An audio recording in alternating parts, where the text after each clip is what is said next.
Vamos lá. Me foi concedida, né, me foi passada a tarefa de falar do Nordeste brasileiro em meio à crise climática e ecológica global, né, o colapso ecológico global, com ênfase na questão climática. E eu vou tentar trazer aí, nesses 40 minutos que disponho, né, alguns elementos. Primeiro, vamos trabalhar com um contexto mais geral, né, um contexto mais amplo, do que significa esse colapso ecológico, de onde ele vem. Eu vou aí evocar uma palavra do idioma tradicional Hopi, né, povo originário da América do Norte, que é uma palavra que você não tem uma tradução simples, né? Então, é uma palavra equivalente na maior parte das línguas ocidentais. E essa palavra é Quaianiscansi, palavra que serviu de título para um filme muito interessante, um documentário muito interessante, que eu inclusive recomendo que todo mundo assista.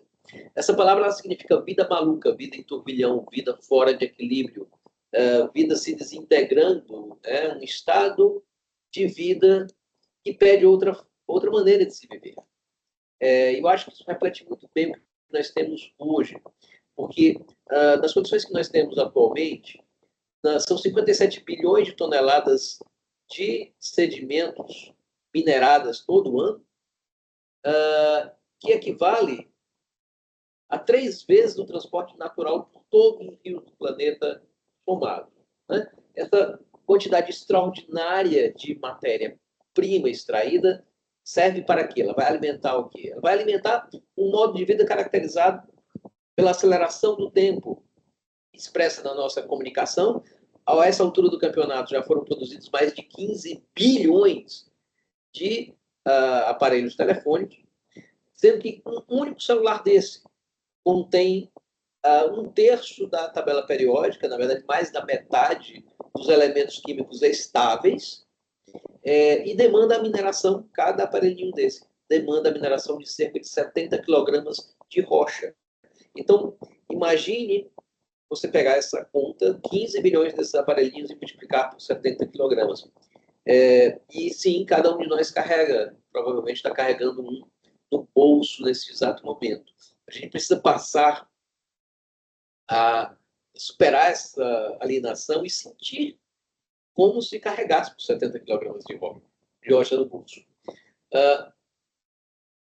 Da mesma maneira, acelerar o tempo significa acelerar, né, a presença física, não apenas a comunicação. E, nesse sentido, o símbolo, de novo, dessa tentativa de aceleração do tempo é o automóvel, sendo que 1,5 bilhão de veículos automotivos foram produzidos até o ano passado. Importante a gente pensar aqui o que é que isso produz de impactos, o que é que isso significa. São tantos veículos que você poderia criar um engarrafamento cujo comprimento seria 19 vezes a distância entre a Terra e a Lua, se esses veículos estivessem expostos em fila simples. Em alguns países, a quantidade de automóveis é tão exacerbada que ela se aproxima de um automóvel por pessoa. É importante a gente mencionar que isso, obviamente, é muito desigual lá fora, né? Mas é importante a gente afirmar muito claramente que, embora, claro, o planeta Terra seja incapaz de sustentar uma quantidade indefinidamente grande de seres humanos, muito crescimento da população, da população humana, eu fico preocupado quando eu vejo números da população veja só, de automóveis. Ano passado, 2023, nasceram 75 milhões de pessoas e, entre aspas, nasceram 85 milhões de automóveis. Foram produzidos mais automóveis do que pessoas humanas no ano passado. E olha que a nossa população, né, é grande, segue em crescimento ainda significativo. Né? Existe, já que os geólogos não oficializaram o uso do termo antropoceno, né, pelo visto a gente pode chamar esse estado de coisas, essa nova configuração geológica associada a esse modo de vida desajustado, de carrocena. Hoje, nós temos um veículo automotivo para cada 6 pessoas no mundo. Em questão de 2 anos, nos ritmos atuais de crescimento da população e da produção de veículos automotivos, essa proporção vai para 5 para 1 em apenas 2 anos. Significa que toda a população do planeta poderá estar dentro de automóveis. Né? Se isso não é espantoso, eu não sei mais o que seria. Bom, mas aí a gente pode encontrar outros nomes também para batizar essa confusão. Né? A gente poderia chamar, já que, né, os automóveis demandam metal, mas são apenas uma pequena fração, né, do uso de aço global, né, só 12% do uso, na verdade, a gente poderia chamar de algo mais, né, impactante do que carroceno. A gente poderia dizer que estamos vivendo um metaloceno. Porque, na verdade, embora os números da indústria automobilística sejam mastodônticos, né, paquidérmicos, é a construção a maior demandante por aço. 52% do uso do aço global, seguido do setor de equipamentos mecânicos com 16%. Ora, mas qual o volume, então, total de aço que é usado? Na década que passou entre 2003 e 2022, esse dado já está consolidado, foram utilizados nada menos do que 17,8 bilhões de toneladas de aço globalmente. E aí, evidentemente, a gente pode pensar, ok, o que poderia ser feito com tanto aço? Para além do uso na construção civil, da indústria automobilística, etc. Bom, imagine que a gente fosse usar esse material todo para produzir arame farpado. A gente seria capaz de produzir tanto arame, que seríamos capazes de cercar, colocando 4 fios de arame, né, um acima do outro. A gente seria capaz de produzir uma cerca tão grande que ela teria 16 trilhões de metros de raio, ou 107 vezes a distância da Terra ao Sol, que é conhecido como unidade astronômica. Isso seria, portanto, capaz de cercar um terreno cujo diâmetro, o raio, seria 2,5 vezes o raio da órbita de Netuno, mais distante dos planetas solares. Né? Idem para alumínio, né? O ferro é o elemento químico mais explorado em termos de minério, o alumínio é o segundo, o ferro grosso vai virar, né, aço, mas o alumínio também é uma coisa espantosa. Lembrando que a produção de alumínio é muito dispendiosa do ponto de vista energético. O que foi produzido de alumínio por 5 anos e 4 meses seria mais do que suficiente para cobrir o Brasil inteiro com o papel alumínio de uso doméstico típico. Então, é uma quantidade formidável de matéria-prima sendo utilizada, mas não é só isso. Porque se a gente parasse apenas na questão do estoque de material, já seria destrutivo o suficiente por conta da mineração, mas isso envolve uma outra coisa, que é o uso de energia. E aí nós vamos entrar na questão climática. A nossa espécie Homo sapiens ela evoluiu de tal forma que a demanda diária de energia para manter o nosso próprio organismo é 2.000 quilocalorias por dia. Mas a espécie, entre aspas, que evoluiu a partir do Homo sapiens é outra. É o que eu gosto de chamar de Homo estadunidensis, por conta do American Way of Life.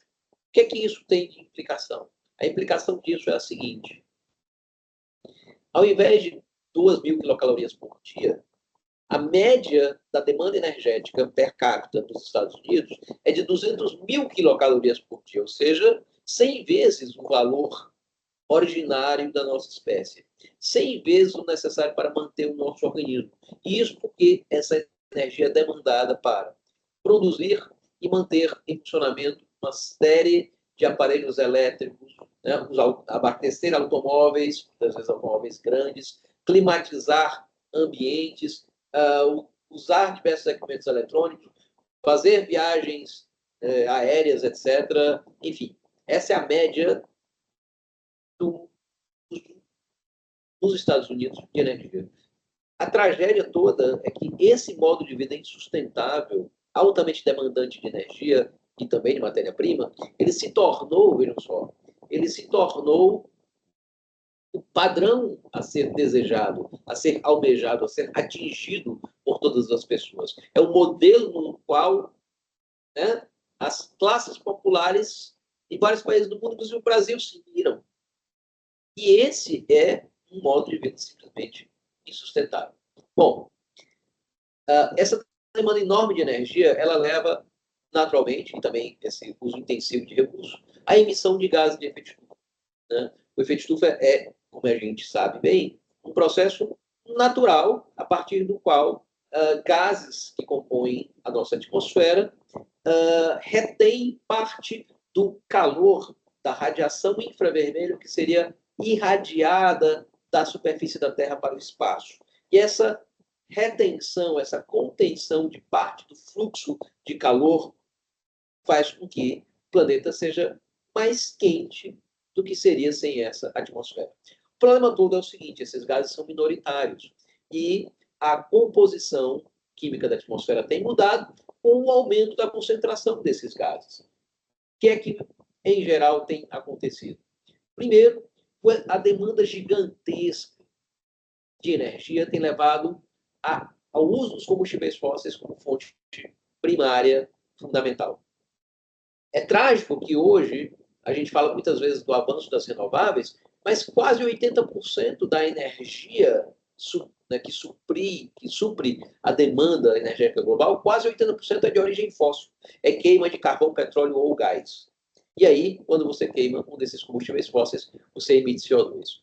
As nossas florestas, sendo derrubadas e queimadas, elas também produzem CO2, né? Porque a matéria orgânica decomposta ou em combustão, ela produz, né, o produto principal da queima completa ou da combustão completa é justamente o CO2. Mas não fica só nisso. Importante a gente lembrar que a pecuária, especialmente, mas a gente pode falar da agropecuária em geral, mas eu quero enfatizar o componente pecuário desse aspecto, ela produz outros gases de efeito estufa que têm um potencial de aquecimento global maior do que o do CO2, também em quantidades muito altas. Um desses gases é o metano, que na escala de 100 anos, 1 grama de metano equivale a você emitir 34 gramas de CO2. O metano ele é produzido em grandes quantidades a partir da fermentação entérica. O que é isso? É o processo de fermentação do alimento no aparelho digestivo de animais ruminantes. Ora, o Brasil é um país que tem mais gado do que gente, literalmente. Isso não é uma metáfora, não é uma piadinha em relação, digamos, à eleição de 2018. Ela é literal. Procurem os dados do IBGE. Nós somos 215 milhões de pessoas, aproximadamente. E o Brasil abriga mais de 230 milhões de cabeças de gado. Né? Cada animal desse produz quantidades massivas de metano. Então, além do desmatamento que, em geral, ocorre, e das queimadas que ocorrem para substituição da floresta por pastagem, esses animais, mesmo que não se desmate 1 metro quadrado sequer mais de floresta, esses animais vão continuar emitindo metano. Outro grande produto emitido pela agropecuária é o óxido nitroso. O óxido nitroso resultante da decomposição, veja só, de novo, da urina de animais e também de fertilizantes artificiais, fertilizantes nitrogenados, né, que contêm nitrogênio. Esse gás, o óxido nitroso, veja só, ele é tão potente que 1 grama dele equivale a 265 gramas de CO2 em termos de aquecimento global produzido na escala de 100 anos. Metano também é produzido a partir dos vazamentos, né, das chamadas emissões fugitivas da extração de combustíveis fósseis, destaque para petróleo e gás, e também na decomposição de resíduos sólidos e efluentes líquidos. Então, a gente está falando tanto dos famosos lixões como do esgoto. Ora, nós também temos outros gases aí que entram na conta, são os halocarbonetos, né? Gases de propulsão e refrigeração, e atividades como a produção de cimento também emitem CO2. Então, você soma tudo isso, você tem uma quantidade exageradamente grande de emissões. Mas vamos focar em alguns aspectos dessas emissões para poder entrar na questão do clima e da escala global até a escala regional, até a escala do Nordeste. As emissões de CO2 elas vêm basicamente de duas grandes fontes. Uma é combustíveis fósseis e cimento, é a área cinza. Então, hoje, globalmente, esse fator é dominante, né? Vocês podem perceber. E a mudança do uso da terra, que é o verdinho. Aqui é necessário abrir um parênteses. No Brasil, a mudança na terra, no uso da terra, eufemismo para desmatamento, para destruição de florestas, ainda é a fonte emissora dominante. Cerca de metade das emissões do Brasil vem daí. Então, é uma chaga que permanece, né? Que já deveria ter sido abolido há muito tempo. Né? Desmatamento deveria ser, a essa altura, proibido. E nós já deveríamos ter estabelecido um prazo para a supressão, banimento do uso de combustíveis fósseis. A começar do carvão, mas também para petróleo e gás. Qual é a implicação dessas enormes, né, desse enorme uso de energia? Né? Nós temos uma sociedade altamente intensiva em energia. No gráfico da esquerda, aí vocês podem ver. Essa demanda cresceu exponencialmente, em especial a partir dos anos 60. E ou seja, das últimas 6 décadas, 7 décadas. E o que acontece, nesse caso, é que mesmo as renováveis tendo multiplicado, tendo ampliado a sua presença na matriz, as fósseis dominam amplamente. Todo o avanço em solar e eólica, também em outras renováveis, não foi capaz de reduzir as emissões de carbono associadas à queima de carvão, petróleo e gás. Nós precisamos falar desse monstro gigantesco que é né, a uso de energia. A escala da demanda energética global é muito grande, é muito elevada. Não dá para sustentar. A consequência imediata está do lado direito. São as emissões de CO2 pelo uso desses combustíveis. Muito bem, mas vamos avançar para a gente tentar se manter dentro do tempo. O sistema energético, portanto, é um dos problemas, é um dos pilares da tragédia da crise climática, da desestabilização do sistema climático global. O outro pilar é o sistema alimentar. E eu gosto muito de mencionar o amigo querido meu e da Luciana Gatti, né, que está aí com vocês, que é o professor Luiz Marx. Ele coloca aspas nesse sistema alimentar, que, na verdade, que é tido como sistema alimentar, em especial o agronegócio, produz commodities, produz mercadoria, não produz alimento para a mesa do povo. Especialmente, essa produção é voltada, veja só, para a produção de carne. Sim, pastagem e monocultura para ração animal. E um detalhe é que, em especial, a carne de animais ruminantes, pelo que eu expliquei anteriormente, pelas emissões de metano associadas à fermentação entérica, esse processo, né, de carne de animais ruminantes está associado a enormes emissões de gases de efeito estufa. Para você produzir um único quilograma de carne de primeira, de carne bovina de primeira, você emite quase 130 gramas. Para você produzir 1 quilograma de carne de primeira, você emite quase 130 quilogramas de CO2. O grosso disso, na verdade, é CO2 equivalente, vem na forma de metano. E aí você pode ficar pensando, ok, mas e a minha proteína? E a fonte de proteína? Existem outras fontes de proteína. Qualquer raciocínio básico, qualquer uso racional dos dados, nos levaria à conclusão de que nós precisamos definitivamente abandonar a pecuária bovina como fonte de alimento. Não dá para aceitar que 100 gramas de proteína envolvam a emissão de 64 quilogramas de CO2.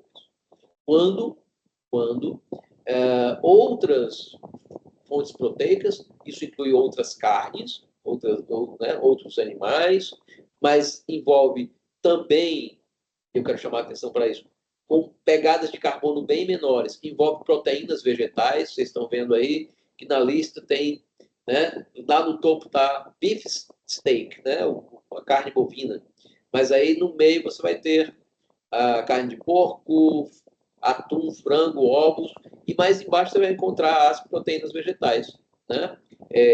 Ervilhas, grão de bico, lentilhas, castanha, tofu e assim por diante.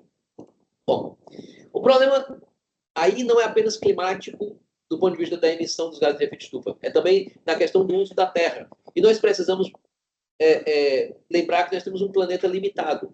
Só existem 104 milhões de quilômetros quadrados de terras férteis no planeta. Hoje, mais de 54 milhões de quilômetros quadrados foram alterados. Então, os biomas originais ocupam hoje menos da metade da área que ocupavam. E isso é muito grave porque todos esses biomas nos prestam serviços inestimáveis. Sem a Amazônia, o sudeste do Brasil é um semiárido.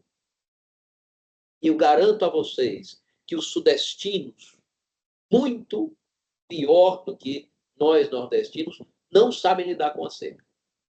Né? O grosso dessa modificação dos biomas, né, dos territórios, originalmente biomas e hoje antromas, se deu por conta da agropecuária, o avanço da agropecuária, que ocupa 51 milhões de quilômetros quadrados. Desses 51 milhões de quilômetros quadrados, 40 milhões de quilômetros quadrados é para produzir alimentos de origem animal.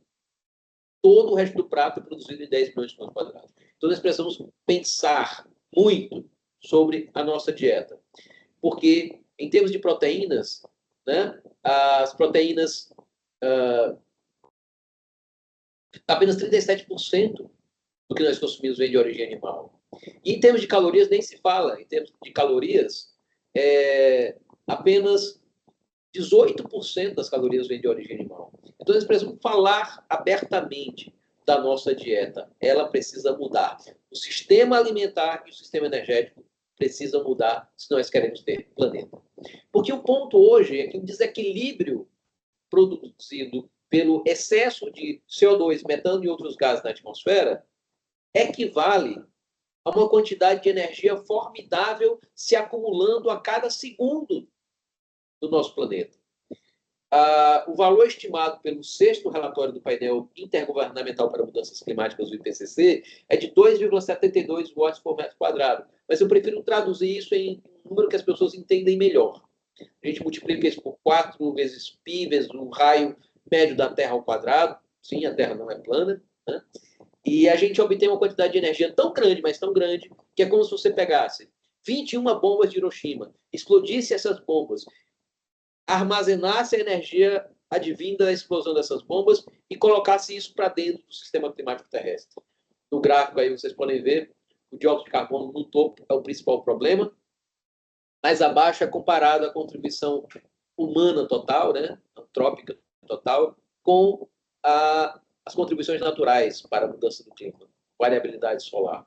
E aí a gente também conclui, não existe nenhum papel relevante dos sistemas naturais na mudança climática. A causa é antrópica. Os sistemas naturais entram no momento seguinte. E esse momento seguinte é um momento de muito perigo, ao qual eu vou me referir daqui a pouco. Só para a gente ter uma noção disso em contexto. Nós hoje temos mais de 420 partes por bilhão de CO2 na atmosfera. O valor de 2020 era 412,5. Nós agora, em 2024, estamos acima de 420. O intervalo em que essa concentração de CO2 permaneceu em 800 mil anos era entre 173 e 298. Nós estamos completamente fora desse valor. Para encontrar um valor tão alto de CO2, é preciso nós retrocedermos mais de 3 milhões de anos no passado, na história geológica da Terra, para aquilo que nós cientistas chamamos de período quente do Plioceno médio. A sigla MPWP vem do inglês. Esse período era caracterizado por concentrações de CO2 entre 350 e 450 partes por bilhão. Veja que nós estamos próximos de chegar no limite superior dessa faixa. Pode ser ainda mais extraordinário, muito mais perigoso. Como é que era o clima do planeta nesse período, em equilíbrio com a concentração de CO2 tão grande? Vejam só, o clima desse período era com temperaturas globais 2,7 graus em média acima do período pré-industrial, sobre os continentes 3,7 graus acima. E o mais importante é lembrar o que é que isso significa em termos de configuração planetária. Porque com a temperatura tão alta, as calotas polares não se sustentam, elas não permanecem. Você perde o gelo. O manto de gelo da Groenlândia praticamente desaparece.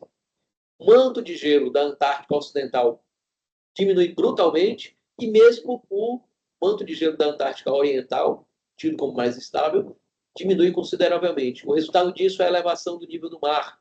Provavelmente, é essa informação que está aí, logo aqui no meio, provavelmente em coisa do tipo mais de 20 metros acima dos níveis atuais. E sim, eu moro numa cidade costeira, vocês, né, aí estão, né, numa cidade costeira. Eu imagino que isso, né, seja simplesmente catastrófico pensar em uma elevação dessa magnitude. Bom, vamos lá. O aquecimento global tem se acelerado. Fato. As taxas de aquecimento pularam de 1,1 graus Celsius por século na segunda metade do século XX para 2,3 graus Celsius por século nos primeiros anos do século XXI. A ultrapassagem definitiva do limite de 1,5 grau, há 10 anos atrás, estava estimada que iria acontecer em 2045. Depois, uma extrapolação linear, né, dos dados, agora em 2024, nos levaria à ultrapassagem irreversível de 1,5 graus em 2033. Só que nós ultrapassamos, pelo menos temporariamente, esse limite de 1,5 graus no ano passado.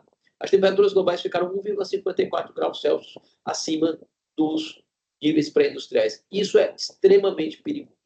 E por que é extremamente perigoso? Isso é extremamente perigoso porque outros processos vão começar a entrar em questão.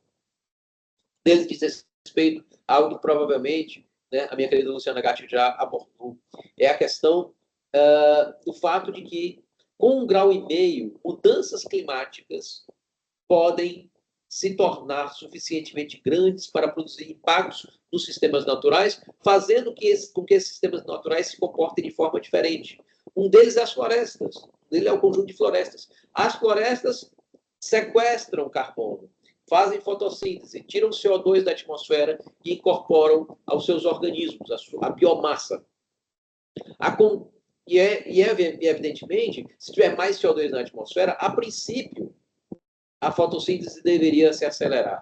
A grande questão é que o aumento de concentração de CO2 produz mudanças no clima, aquecimento, altas temperaturas, produz eventos extremos, produz secas. E a mortandade de árvores vai fazer com que as florestas deixem de ser sorvedouros, sumidouros de carbono e passem a ser fontes emissoras. Há hoje farta evidência científica, inclusive por estudos liderados pela Luciana, que mostram já esse ponto de virada. Né? Nós vamos voltar para isso daqui a pouco, porque nós vamos falar de outros processos que se somam a esse. Então, vamos lá. Vamos avançar. O futuro. Basicamente, as projeções climáticas futuras, né, nos indicam que o número de dias consecutivos secos, e vejam, esse é um cenário, hoje um cenário conservador, é um cenário que seria esse o cenário futuro, caso os países cumpram tudo que prometeram até agora. É o chamado SSP2 4.5. Tem cenário muito pior que esse, tá? Quero só avisar. Nesse cenário aí, você tem um aumento significativo, substancial do número de dias secos. Olhem aí para a América do Sul, em especial, né? Porções mais a oeste do Nordeste, mas principalmente o leste e sul da Amazônia e boa parte do Brasil. Bora ver. Oi? Pronto, consegui. E boa parte do Brasil Central tendem a ter a sua estação seca prolongada em alguns casos, mais de 30 dias, mais de um mês de estação seca. Imagine qual é o impacto disso para os sistemas humanos e naturais. Parece contraditório, mas ao mesmo tempo em que a estação seca se prolonga, o total de chuva, máximo total de chuva que cai em um dia, aumenta. A chuva fica mais concentrada. Isso se deve a um mecanismo físico bem conhecido. A atmosfera aquecida guarda mais vapor d'água. Ao armazenar mais vapor d'água, ela precisa retirar mais água da superfície até saturar. Então, as secas são mais intensas, mais prolongadas, mais severas. Por outro lado, uma vez tendo acumulado vapor d'água suficiente para produzir nuvens e precipitação, o que acontece? A chuva, em um único dia, se torna mais intensa também. Né? Então, de novo, as projeções são de que os eventos extremos de chuva tendem a aumentar a intensidade de chuva em algo em torno de 20% ao redor, né, do mundo, isso inclui o Brasil. Outro aspecto muito preocupante é o número de dias com temperaturas acima de 40 graus Celsius, que hoje são raras no Brasil. É raro algum local do Brasil chegar a 40 graus Celsius. E olha o que está acontecendo aí, em especial no Brasil Central e em boa parte da Amazônia, de novo, substancialmente atingida a parte leste. Nesse cenário, que, de novo, é um cenário intermediário, não é o pior cenário, passa-se a ter algo como, em boa parte do Brasil, entre 20 e 40 dias a mais do que no momento atual, com temperaturas acima de 40 graus. Essas temperaturas, especialmente em regiões de calor úmido, são extremamente perigosas, porque o nosso organismo precisa se livrar do calor metabólico para nós conseguirmos permanecer vivos. No Nordeste, em especial, aí eu peguei um cenário, né, mais grave. As tendências não são nada favoráveis. A gente está falando aí de possibilidade de aumento da temperatura em algo próximo a 3 graus já em meados do século. Entre 2041 e 2060. 2041 está bem aí. O número de dias com temperaturas acima de 35 graus sobre o Nordeste, já a médio prazo, tende a ficar total de 44 dias por ano a mais, com temperaturas acima de 35 graus. Né? Se nós olharmos agora para a máxima precipitação em um dia, de novo, a tendência é um aumento da intensidade das chuvas diárias em 14% em meados do século, 26% ao final do século. E isso ocorre ao mesmo tempo em que a estação seca se prolonga. 14 dias a mais, dias consecutivos a mais, sem chuva, a médio prazo, 24 a longo prazo. Isso levando em conta que os modelos, né, podem estar subestimando a gravidade da crise climática. Por quê? E por que isso? Porque, na verdade, pode ser que a coisa seja pior.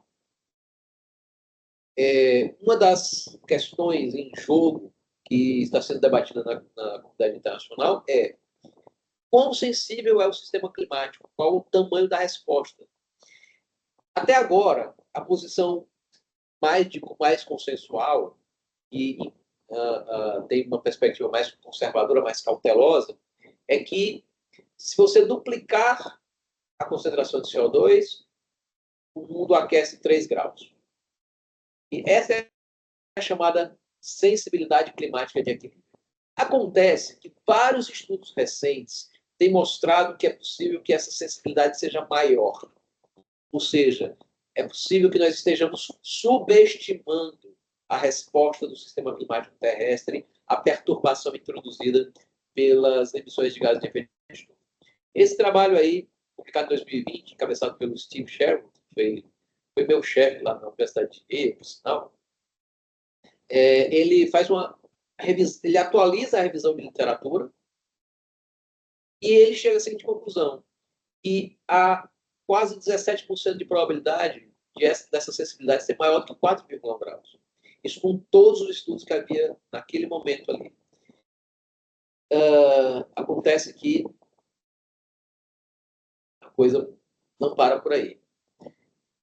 Artigos publicados muito recentemente, para mim, são bastante preocupantes, porque eles giram esse botão da sensibilidade climática para valores maiores. Pode ser, de fato, que esse valor seja maior.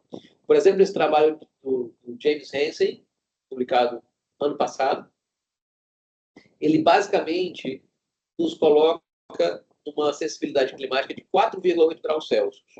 Ou seja, duplicando o CO2 em relação ao período pré-industrial, significaria chegarmos em 550 a 560 partes por milhão de CO2 na atmosfera. Lembrando, nós estamos com 420. Nós estamos bem caminho, mas isso daí. A sensibilidade climática de equilíbrio seria 4,8 graus. Então, se duplicarmos o CO2, né, ao invés de subir 3 graus, a temperatura subiria 4,8, segundo essa estimativa. Mas nada me assustou tanto quanto essa publicação deste ano, 2024, encabeçada pela Kathleen Witkowski, que é um trabalho que recupera, né, dados de 15 milhões de anos atrás para cá. E o que esses dados revelam é que, na verdade, as mudanças de temperatura foram bem mais sensíveis do que aquelas esperadas para uma sensibilidade de 3 graus. Eles concluem que, na verdade, duplicar o CO2 implica, a relativamente curto prazo, elevar a temperatura do planeta em 7,2 graus. E a longo prazo, aí, após toda a reestabilização climática associada à perda de geleiras, etc., o resultado pode ser muito mais impressionante. Duplicar o CO2 pode nos levar a um aquecimento de 13,9 graus. Então, assim, é algo que realmente nos preocupa muito, né? Olhar para esses valores aí. Isso acontece porque o sistema climático terrestre ele é não linear, ele é cheio de retroalimentações. E é por isso que não é bom brincar com ele. Essas retroalimentações envolvem, por exemplo, o feedback gelo-albedo. O gelo é um potente refletor de luz solar. Se você aquece o planeta, você perde gelo. Se você perde gelo, ao invés de você ter gelo na superfície, você tem o oceano. E o oceano absorve luz solar. Ou seja, vai esquentar mais ainda. Esquentando mais, você perde mais gelo. Então, o gelo vai recuar mais. Recuando mais a calota polar, você abre mais oceano, no caso especialmente do Ártico, para absorver mais luz solar, e aí o aquecimento se torna autossustentável. O mesmo acontece com o vapor d'água, porque o vapor d'água é um gás de efeito estufa. E uma atmosfera mais quente é uma atmosfera com mais vapor d'água. Isso significa, portanto, que a presença aumentada de vapor d'água na atmosfera, sim, isso já é observado. Nós temos hoje cerca de 7% a mais de vapor d'água na atmosfera do que tínhamos em meados do século XX. E isso significa, portanto, que o próprio aquecimento se intensifica.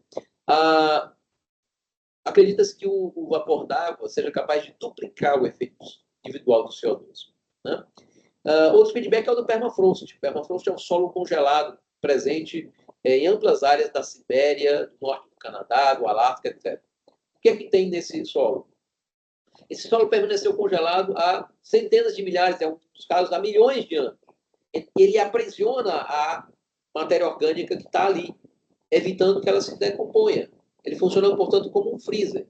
Mas o que acontece com a comida no freezer, se você desligar o freezer e o freezer começar a descongelar? Essa comida apodrece. A matéria orgânica estocada no permafrost, em apodrecendo, ela vai gerar, em contato com o ar, CO2, nas partes que ficam alagadas, metano, que, como a gente viu, é muito mais potente do que o CO2 se eu olhar grama para grama de cada uma dessas partes. Ora, não para aí, tem também os feedbacks de vegetação e solo.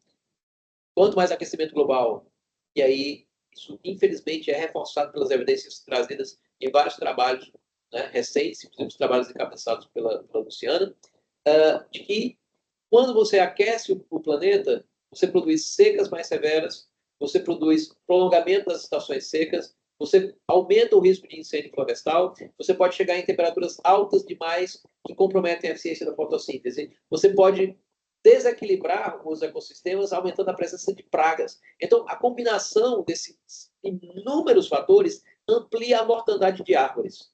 Árvores morrem, se decompõem, emitem CO2. Então, ao invés de fotossíntese, você tem decomposição.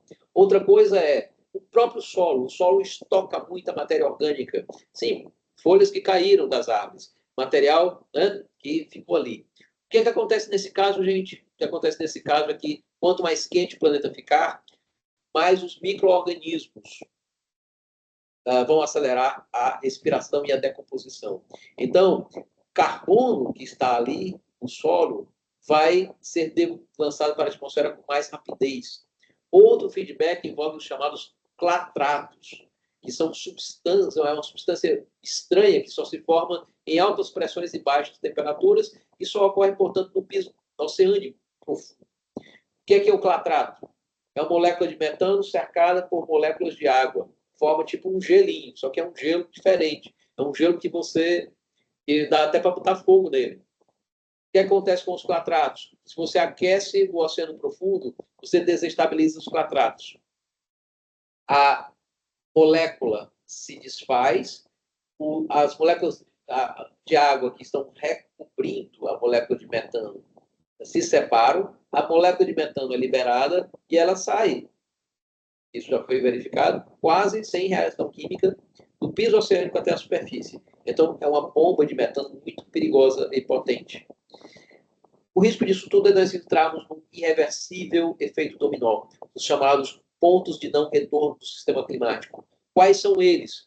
A floresta amazônica, a floresta boreal, os mantos de gelo da Groenlândia, da Antártica Oriental e da Antártica Ocidental. Os recifes de coral, sim, branqueamento de corais pode levar também a consequências muito graves. O permafrost, a circulação do Atlântico, o gelo marinho do Ártico. Esses são os tipping points mais ameaçados hoje em dia. E vejam só, né? Se nós olharmos não mais os relatórios científicos, mas os noticiários, a gente teme que esse futuro já tenha começado. Sim, isso aqui é Rio Grande do Sul, é o centro de Porto Alegre. Isso aqui é o monitor de secas de julho de 2024. Olha a quantidade de local com seca entre grave, né, de moderada para grave até extrema no Brasil. Isso envolvendo largas porções do Brasil Central e Amazônia. À direita é focos de incêndio e fumaça das queimadas. Quantidade extraordinária de material lançado na atmosfera.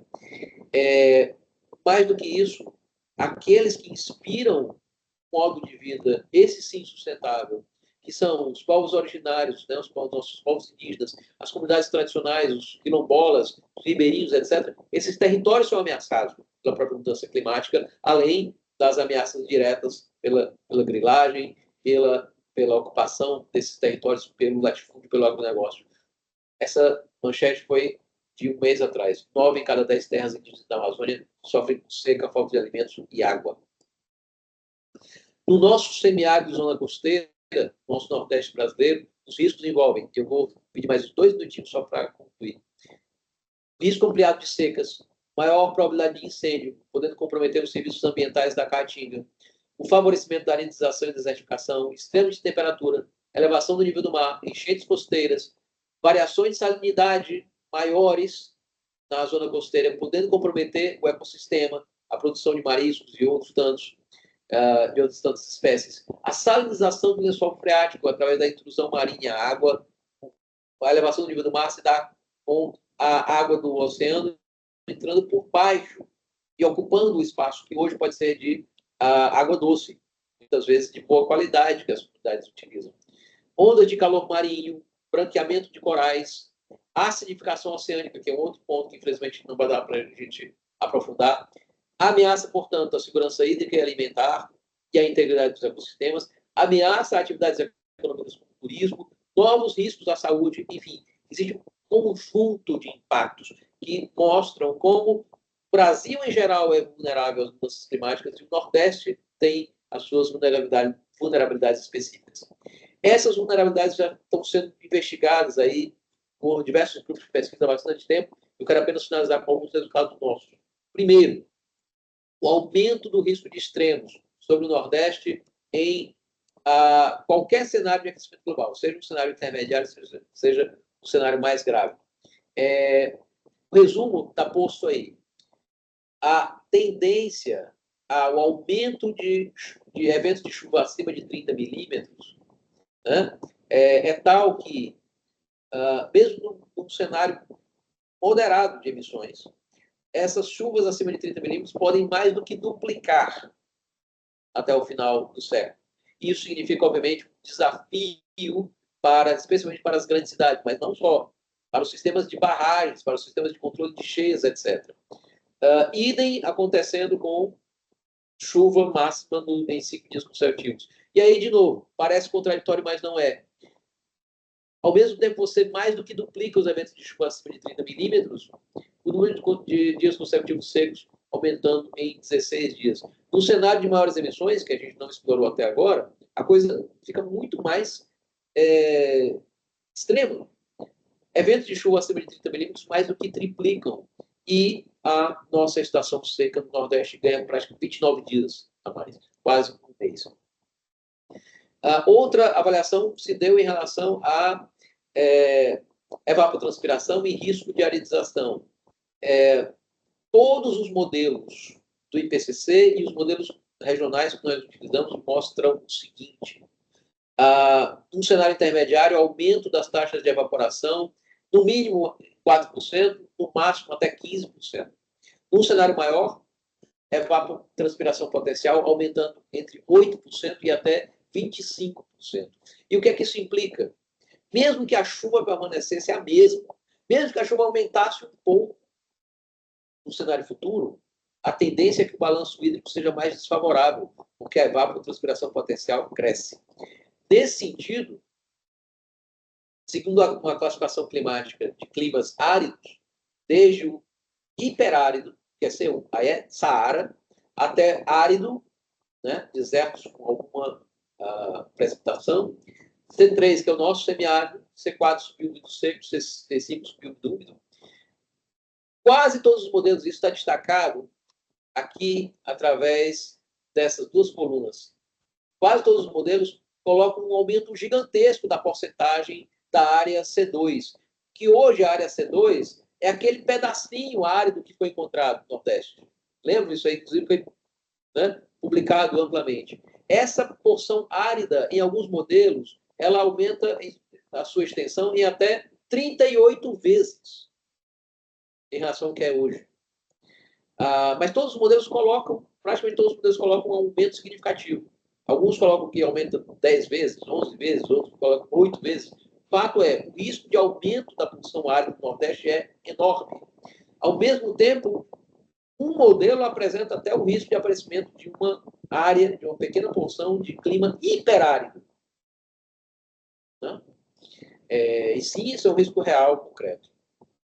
Eu queria finalizar essa minha fala, portanto, chamando a atenção para os riscos. O que está em risco, o que está em jogo é muito grande.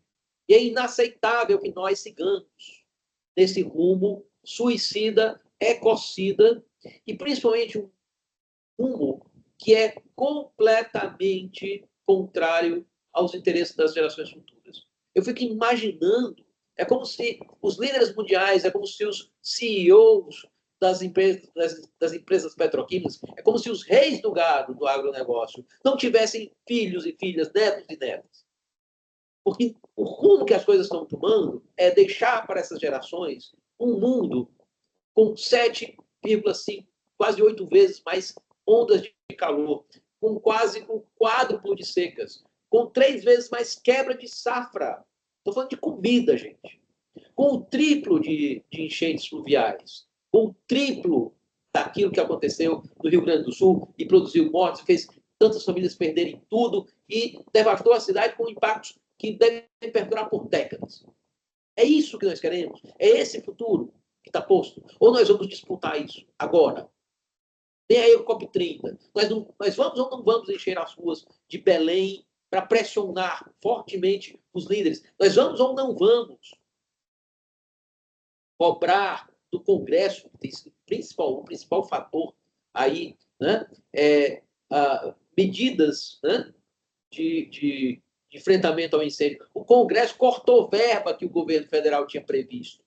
Nós vamos ou não vamos apoiar as iniciativas do Estatuto Jurídico da Emergência Climática ou da Autoridade Climática? E vamos ou não vamos cobrar o próprio governo federal que abandone as ideias absurdas, descabidas e fora de época de explorar petróleo, por exemplo, na bacia da Foz Amazônica. Que abandone os combustíveis fósseis e se torne o primeiro grande país do mundo neutro em carbono. Né? É isso que a gente precisa fazer. Né? O que está em jogo, como eu falei, é grande demais. E nós, veja só, eu sei, às vezes dá a sensação de que, poxa, é grande demais, não dá para fazer nada. Não é verdade. Se um bombeiro encontra um incêndio, tem várias coisas perdidas já. Pode ter casa que caiu, pode ter vários bens materiais perdidos, pode até ter gente que já morreu nesse incêndio. Se ele entrar, ele vai entrar no incêndio, ele não vai dizer não tem nada para fazer, ele vai entrar no incêndio, ele vai tentar apagar o fogo, ele vai tentar sair com quem ele puder tirar de lá, seja um animal de estimação, seja uma criança. E se ele sair com uma criança no colo, salva do incêndio, ele vai dizer isso é uma vitória. E nós vamos perseguir cada uma dessas vitórias. Isso é o que está posto diante de nós. Eu peço perdão aí por ter me cedido e deixo vocês aí para a discussão.